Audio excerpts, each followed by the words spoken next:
बोल देते हैं good morning Neha and Hariom को भी गुड मॉर्निंग।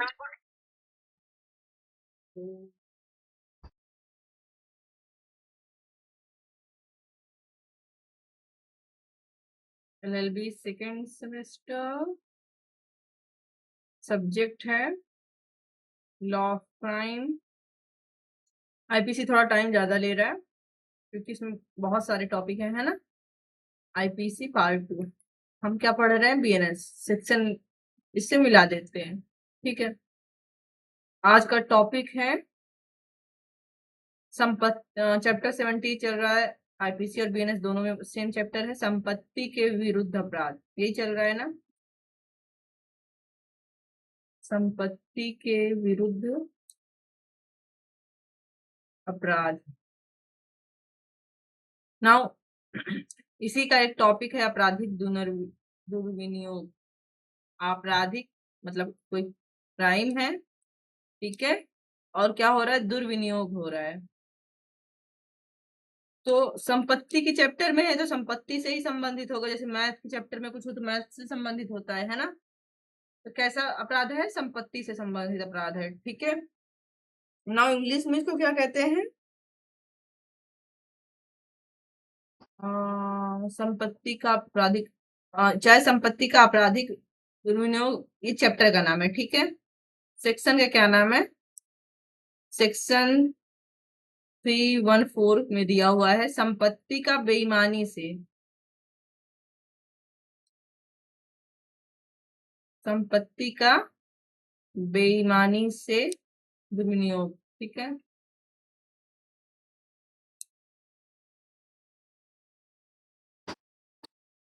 देखो, ये बीएनएस का सेक्शन है, आईपीसी के सेक्शन 403 में है, कॉन्सेप्ट सेम है, ठीक है। इंग्लिश में इसको कहेंगे dishonest miss appropriation, appropriation double P होना चाहिए, आई थिंक एप्रोप्रिएशन, ठीक है। किस चीज का है? Of property, okay. चलो देखते हैं पहले हमारा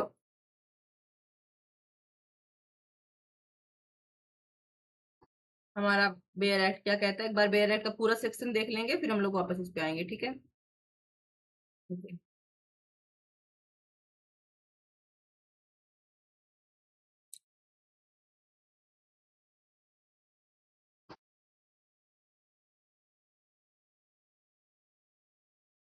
तो ये बेयर एक्ट जो है, चूंकि ऑनलाइन है इसलिए यहाँ पे हेडिंग तुमको बगल में दिख रही होगी, ठीक है, साइड में देखो ये, ओके। क्या बोल रहा है? संपत्ति, सॉरी, प्रॉपर्टी का, संपत्ति का बेईमानी से दुर्विनियोग, misappropriation of property, dishonest misappropriation of property, क्या बोल रहा है? सेक्शन 310 403 आईपीसी, ठीक। जो कोई बेईमानी से किसी जंगम संपत्ति का दुर्विनियोग करेगा। नाउ देखो, पहला पॉइंट क्या हुआ जो तुमको आवश्यक तथ्य लिखते हो आंसर में? बेईमानी से कैसी संपत्ति का जंगम, जंगम मतलब हम बोले क्या? चल, जो चल सकती है, जो मूव कर सकती है, मूवेबल, दुर्विनियोग करेगा, ठीक है। 3 हो गया। या उसको अपने उपयोग के लिए संपरिवर्तित करेगा, क्या कर रहा है? उपयोग के लिए उसको अपने यूज कर रहा है, ये चौथा तथ्य हो गया। वह दोनों में से किसी भांति के कारावास से जिसकी अवधि 6 मास से कम नहीं होगी। मिनिमम कितना होगा? 6 मंथ, और मैक्सिमम किंतु जो 2 ईयर तक होगी, तो 6 मंथ टू 2 ईयर। और जब भी और लगेगा मतलब प्लस होता है क्या? जुर्माना, फाइन, ठीक है। एग्जाम्पल देखो, तो एग्जाम्पल का हम वो करके दिखा देते तुम लोग को, ऐसे नहीं, ठीक है। डायरेक्ट ग्राफ बना के दिखाते हैं।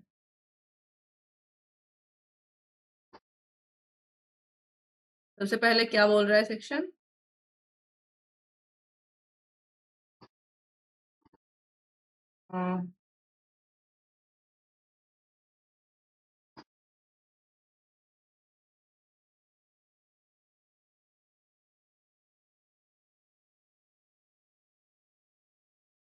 सेक्शन 314 BNS और दिख रहा है और बड़ा लिखें 304 सॉरी 403 IPC। ठीक है, क्या बोल रहा है? पहला तथ्य क्या है? बेईमानी से, कोई व्यक्ति बेईमानी से, पहला तथ्य हो गया। ठीक है ना, जब तुम एग्जाम में सारे तथ्य लिखते हो तो बस इन्हीं तथ्यों को एक्सप्लेन करना रहता है विद केस ला। नहीं आ रहा तो सिर्फ परिभाषा इन तथ्यों की लिख दो एलिमेंट्स की और तुम्हारा आंसर पूरा हो जाता है। बस यही एक सेक्शन तुमको याद होना चाहिए पूरा आंसर लिखने के लिए। ठीक है, दूसरा क्या कह रहा है? जंगम संपत्ति की। तो कल बताए थे बेईमानी क्या है, जंगम संपत्ति क्या है। ठीक है, मतलब इसकी परिभाषा भी दी हुई है। ठीक है, IPC BNS में ही दी है, सेक्शन 2 पढ़ लेना, BNS का सब सारी परिभाषा दी हुई है। तीसरा, दुर्विनियोग करेगा।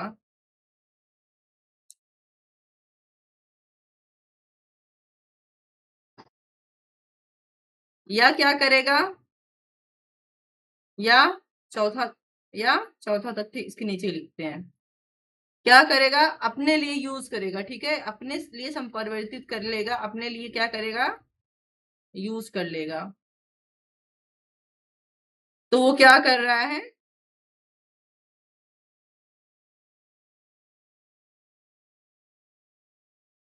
आपराधिक दुर्विनियोग कर रहा है। ठीक है, बेईमानी से। नाउ सेक्शन 27 देखना BNS का, तो वहां दिया हुआ इसकी परिभाषा। ठीक है, क्या होता है बेईमानी से, फिर से एक बार बता देते हैं।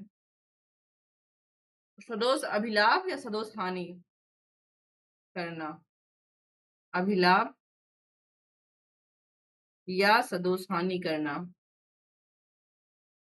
सदोष हानि क्या होता है? जिसको नुकसान होना चाहिए उस, जिसको नुकसान हुआ था है। जैसे मेरा मोबाइल खो गया है तो मुझे नुकसान हुआ। ठीक है, तुम्हारा मोबाइल खो जाए तो तुमको नुकसान हुआ। बट सदोष हानि क्या कह रही है? इसका अर्थ ये होता है, क्या तुमको वो नुकसान होना चाहिए था? नहीं होना चाहिए था ना। तुम्हारा मोबाइल चोरी हो गया, तुमको नुकसान हो गया, चोरी से तुम्हारा मोबाइल चला गया तो तुमको नुकसान हुआ ना, विधि विरुद्ध। वही सदोष हानि है, जो तुमको नहीं होना चाहिए था। और जो तुम्हारी मोबाइल ले लिया उसको क्या हुआ? लाभ हुआ, लाभ। कैसा लाभ? सदोष लाभ। ठीक है, कैसा लाभ हुआ? सदोष लाभ हुआ, है ना।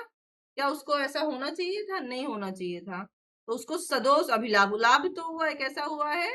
सदोष हुआ है, विधि विरुद्ध हुआ है। और तुमको क्या हुई है? हानि हुई है। लेकिन क्या तुमको ऐसी हानि होनी चाहिए थी? नहीं, इसलिए तुम्हारी हानि कैसी है? सदोष है। एक हानि होती है, वो हानि नुकसान नुकसान होता है, बट एक सदोष हानि होती है जो तुम्हारे अधिकारों का हनन करके हो रहा है डायरेक्ट। ठीक है, और एक क्या हो रहा है? विधि विरुद्ध हो रहा है, आपराधिक कार्य करके हो रहा है। ठीक, फिर क्या है? जंगम संपत्ति होनी चाहिए। जंगम संपत्ति किसको बोलते हैं? जो संपत्ति चल सकती है, चल संपत्ति। ठीक है, या मूवेबल जिसको बोलते हैं। देखो, सबसे अच्छा है मूव। मूव याद रखना। मूव मतलब कौन सा? लगाने वाला नहीं। ठीक है, मूव कंपनी का मूव नहीं बोल रहे हैं।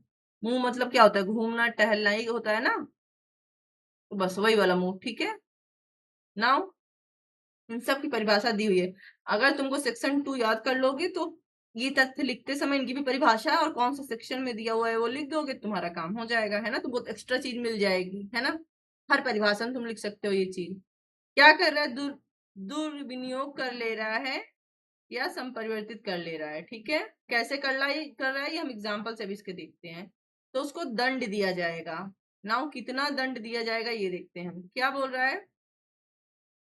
जो होगा मिनिमम 6 मंथ का, 6 मंथ का मिनिमम, किसी भी प्रकार का हो सकता है, लिखा है दोनों में से किसी भांति के, मतलब हार्ड या सिंपल, से लेकर के मैक्सिमम 2 साल तक, मैक्सिमम। ठीक है, और लिखा हुआ है तो प्लस फाइन, प्लस फाइन, जुर्माना। ठीक है ना, अभी इसको हम एक बार रिवीजन कर लेंगे हम लोग। ओके, अब एग्जाम्पल देखो। एग्जाम्पल 1 क्या कह रहा है? हम पढ़ दे रहे हैं, फिर इसको हम यहाँ पे तुम लोग के लिए तोड़ दे रहे हैं। ठीक है, ओके, तुम लोग का फिर से क्लास रुक गई है, फिर हमको सही करने दो। क्या बोल रहा है? A B की संपत्ति को ले लेता है। मान लो तो कैसे ले ले रहा है? ये हम एक्स्ट्रा एग्जांपल जोड़ ले रहे हैं। मान लो मंदिर है, ठीक है, मंदिर के सामने क्या है, शूज है, बी का उतारा हुआ है, और ए अपना समझ के ले रहा है, ये विश्वास करके ले रहा है उस सामान को, जो भी सामान ले रहा है। तो यहाँ मान लो शूज ले रहा है, ये सामान किसका है, ए का ही है, उसने ले लिया, ए ने, ठीक। नाउ अब यहाँ ने कोई चोरी नहीं की है, क्योंकि उसके पास विश्वास का कारण है। हो सकता है शूज वैसा ही हो, सेम नंबर सेम डिजाइन वगैरह, है ना, बहुत सारे शूज वहां हो। सॉरी। फिर क्या हो रहा है, बाद में बता रहा है, जब ए को पता चल जाए अगर कि संपत्ति उसकी नहीं है, फॉर एग्जाम्पल ए को पता चल जा रहा है शूज क्या है, मेरा नहीं है ये, ठीक है, किसका है, किसी और का है, चाहे जिसका, चाहे बी का है, किसी का भी है, मान लो पता चल रहा है बी का है, ठीक है, मेरा नहीं है। उसके बाद भी ये इसको लौटाता नहीं है, बल्कि क्या करता है, अपने लिए यूज कर लेता है, चाहे बेचकर चाहे जैसे, ठीक है। ए इस धारा में आपराधिक दुर्विनियोग के अंतर्गत क्या कर रहा है, dishonest miss appropriation of property कर रहा है, आपराधिक दुर्विनियोग कर रहा है, ठीक है। आई थिंक तुमको ये एग्जाम्पल समझ में आया होगा, ठीक है।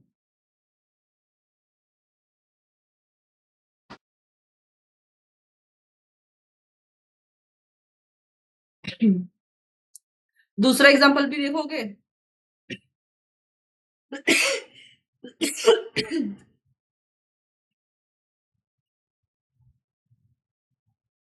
देखो ये एग्जाम्पल भी बहुत इंपॉर्टेंट, अच्छा एग्जाम्पल, क्यों अच्छा बोल रहे हैं एग्जाम्पल भी, क्योंकि हमने ये सेम एग्जाम्पल चोरी में पढ़ा हुआ है, ठीक है, सेम एग्जाम्पल पढ़ा है।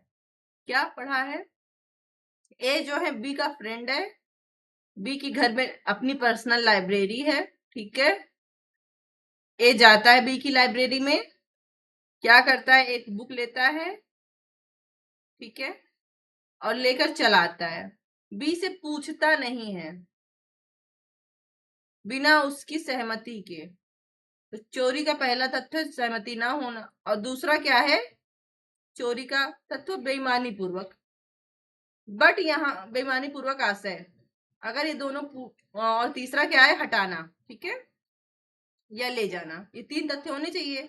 तो यहाँ पे बिना सहमति के भी ले जा रहा है और हटा भी रहा है, ठीक है, बट क्या है, उसका बेईमानी पूर्वक आशय नहीं है ले जाने का। वो क्या सोच रहा है, मेरा दोस्त है, मना थोड़ी करेगा, मुझे क्या है, इम्प्लाइड, क्या है, इम्प्लाइड सहमति प्राप्त है। एक सहमति दो प्रकार की होती है, देखो, एक बोलकर लिख कर होती है जिसको एक्सप्रेस कहते हैं, ठीक है, और एक इम्प्लाइड होती है जो आचरण द्वारा होती है। अगर हम अपने मम्मी पापा का सामान ले रहे हैं तो हमको लगता है, पापा की जेब से अगर 5-10 रुपए ले रहे हैं तो हमको लगता है कि पापा इसके लिए कुछ बोलेंगे नहीं, है ना। किचन से अगर हम कुछ ले रहे हैं तो हमको लगता है मम्मी कुछ डांटेंगे नहीं, इम्प्लाइड है, मम्मी तो डांटती है वैसे।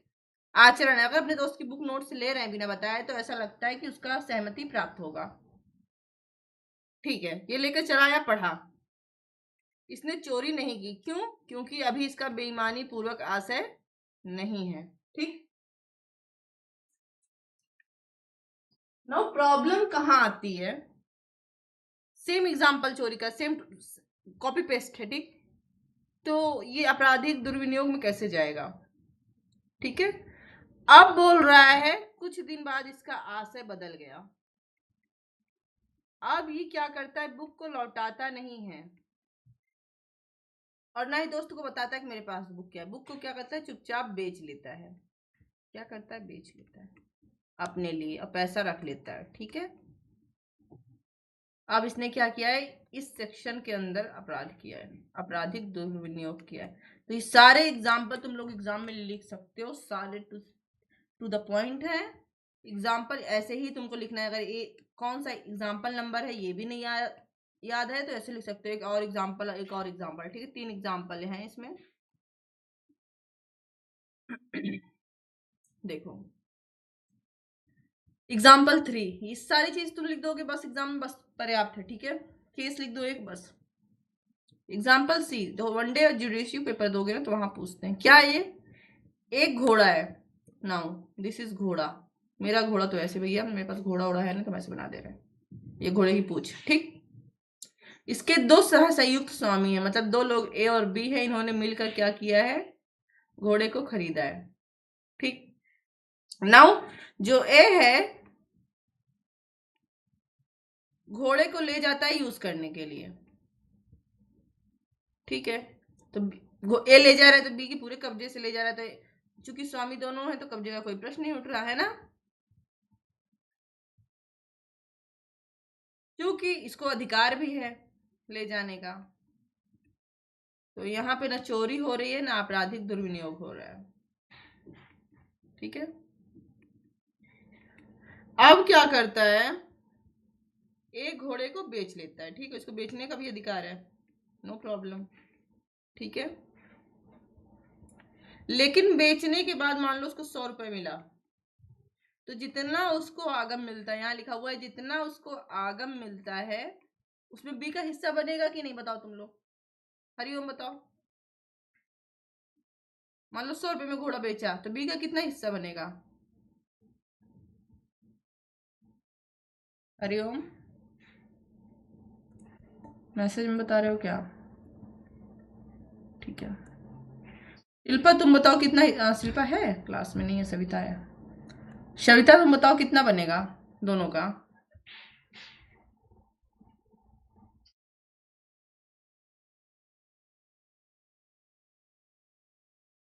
तुम लोग लगा के क्लास सो गए हो क्या, हाँ बताओ। ठीक है, वेरी गुड, नेहा कह रही है 50-50 रुपए, तुम लोग सो रहे हो, ठीक है। सिर्फ देखने के लिए मैम देख रही है इसलिए ग्रुप लगा के छोड़ दे रहे हो, तुम भी, सविता भी, और आज हमको लग रहा है हरिओम भी यही कर रहे हैं, बाकी सब भी, ठीक है, कोई बात नहीं। ठीक है, वेरी गुड, 50-50 रुपए ना। तो ए को बी को 50 रुपए देना चाहिए था ना, बट ए ने क्या किया, वो 50 रुपए अपना भी प्लस इसका भी 50 रुपए अपने लिए यूज कर दिया, बी को कुछ नहीं दिया। तो ए ने क्या किया है, आपराधिक दुर्विनियोग किया है, ओके। देखो इसका एक्सप्लेनेशन बोल रहा है, मान लो आप कुछ समय के लिए संपत्ति को अपने लिए यूज कर लेते हो, चाहे कुछ थोड़े समय के लिए ही, ठीक है।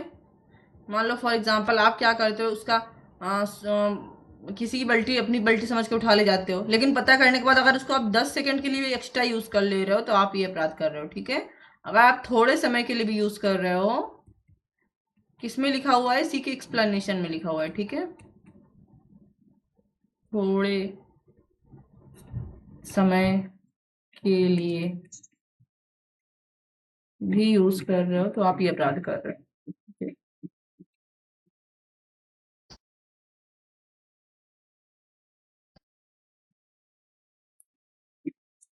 सो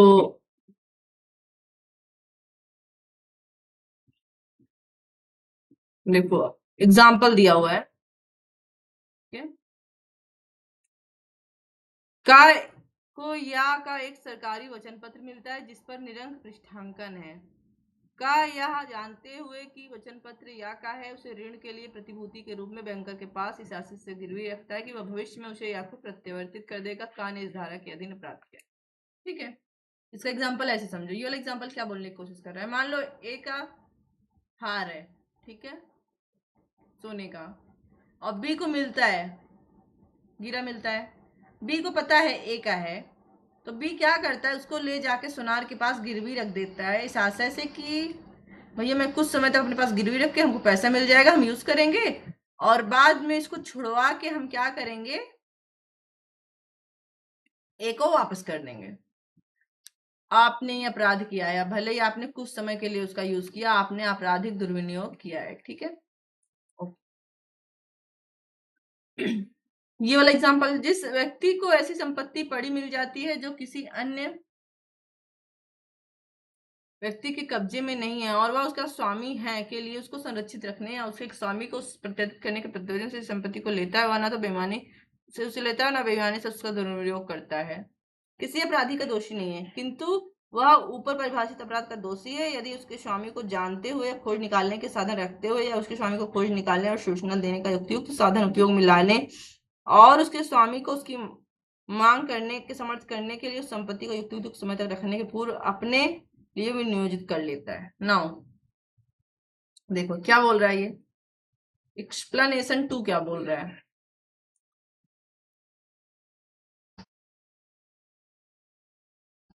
ठीक है, क्या बोल रहा है, ए है सड़क पे मान लो जा रहा है, मान लो इसको कुछ पड़ा हुआ गिरा हुआ मिलता है, और मान लो इसको 500 रुपए गिरे मिलते हैं, ठीक, या मान लो इसको पायल गिरा मिलता है, ठीक है, पायल देखो ना, इसको पता नहीं है कि ये सामान किसका है किसका नहीं है, इसने इसको उठा लिया सामान को, ओके, इसने कोई अपराध नहीं किया है।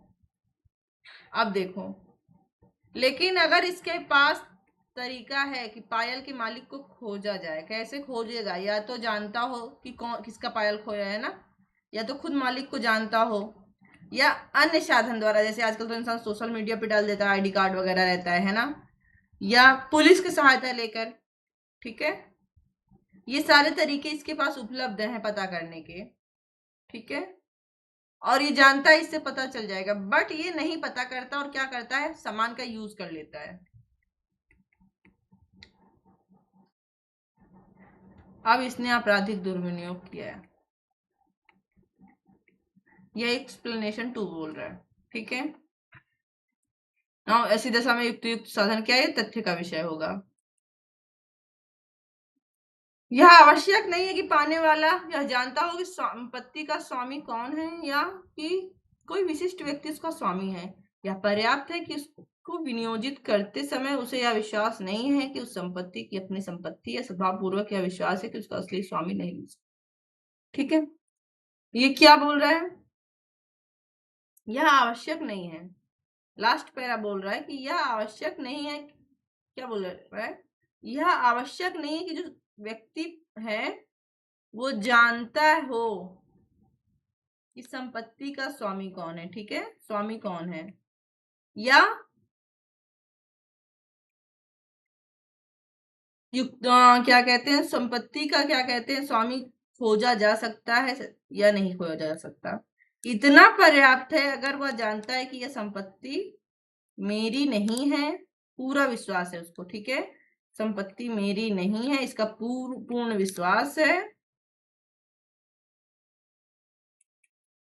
या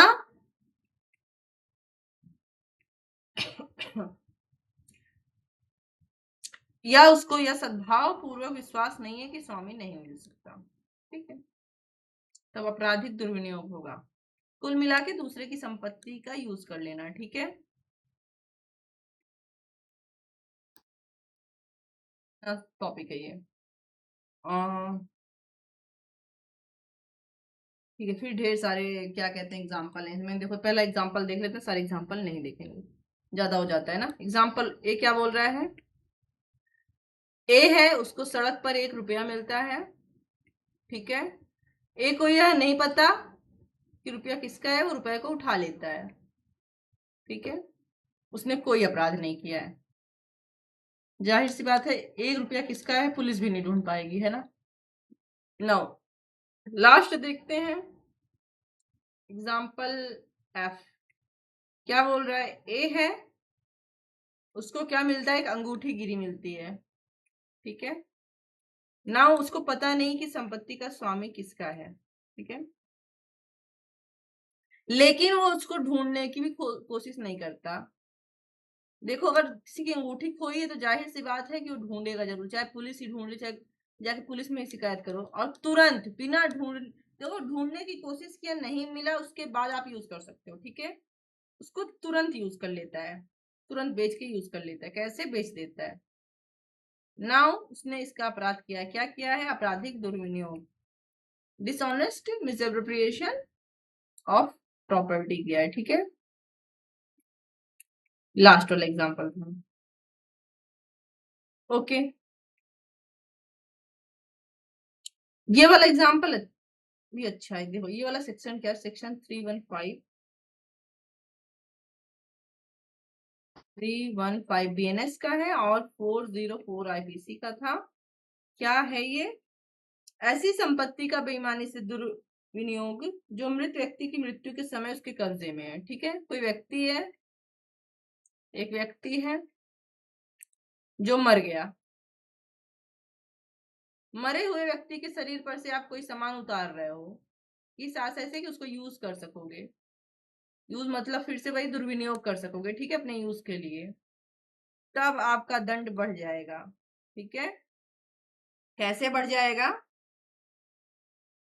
देखो आप सामान को उठा रहे, दुर्विनियोग तभी होगा जब सामान पर आपका अधिकार नहीं है। अगर आपका अधिकार है तब, जैसे कि मान लो पिता की मृत्यु हो गई और बेटा बच्चे उसका सामान उतार रहे हैं क्योंकि अंतिम संस्कार करना है, ठीक है, तो अधिकार है तब नहीं होगा। जब अधिकार राइट नहीं है, ठीक है, जब राइट्स नहीं है तब निकाल रहे हो तभी दुर्विनियोग होगा, ठीक है। तो दोनों में से किसी भांति के कारावास है जिसकी अवधि 3 ईयर की हो सकेगी, दंडनीय होगा प्लस फाइन से। और सेम अपराध देखो, अनजान इंसान कर रहा था बिना किसी राइट के, ठीक है, या कोई रिलेटिव कर रहा था बिना किसी राइट के, जिसको अधिकार नहीं है, चाहे वो बेटा हो, मान लो मरने से पहले उसने कह दिया मेरा सारा सामान मुझे मेरी बेटी लेगी, जो मेरे शरीर पे अंगूठी चैन, तब बेटा ले ले रहा है, तो बेटे को भी अधिकार नहीं है, किसी को भी अधिकार नहीं है, ठीक है, बेटी के अलावा जिसका उसने बोला है। बट अगर किसी को नहीं बोला तो लीगली बच्चों को मिल जाता है, ठीक है। आप बोल रहे हैं अगर सेम अधिकार उसका नौकर कर रहा है, क्योंकि सेम अपराध, क्योंकि नौकरों को अधिकार नहीं है कि जो मर गया है मालिक तो उसका सामान ले लो उसके शरीर से, या लिपिक कर रहा है, उसका एजेंट कर रहा है, या उसका जो भी उस कार्य के लिए, ठीक है, मैनेजर कर रहा है, तो क्या होगा, तब ऐसे अपराध की मात्रा बढ़ जाएगी। नाउ कितनी हो जाएगी, 7 ईयर तक हो जाएगी, ठीक है। और क्योंकि उसमें भी हार्ड या सिंपल था, ये भी हार्ड या सिंपल होगा, प्लस फाइन। एग्जाम्पल क्या बोल रहे हैं देखते हैं।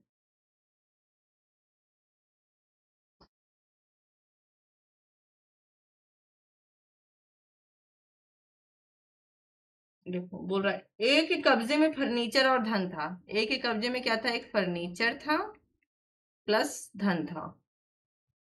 उसका सेवक का उस धन के किसी ऐसे व्यक्ति के कब्जे में आने से पूर्व, जो ऐसे कब्जे का हकदार है, बेईमानी से उसका दुरुपयोग करता है, उस धारा में प्राप्त करता है, ठीक है। ये मर जाता है।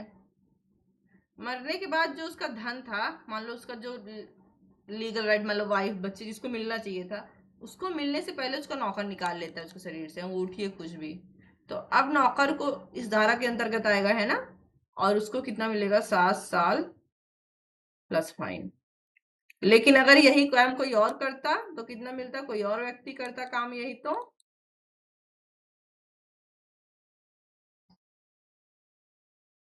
3 years प्लस फाइन। ओके।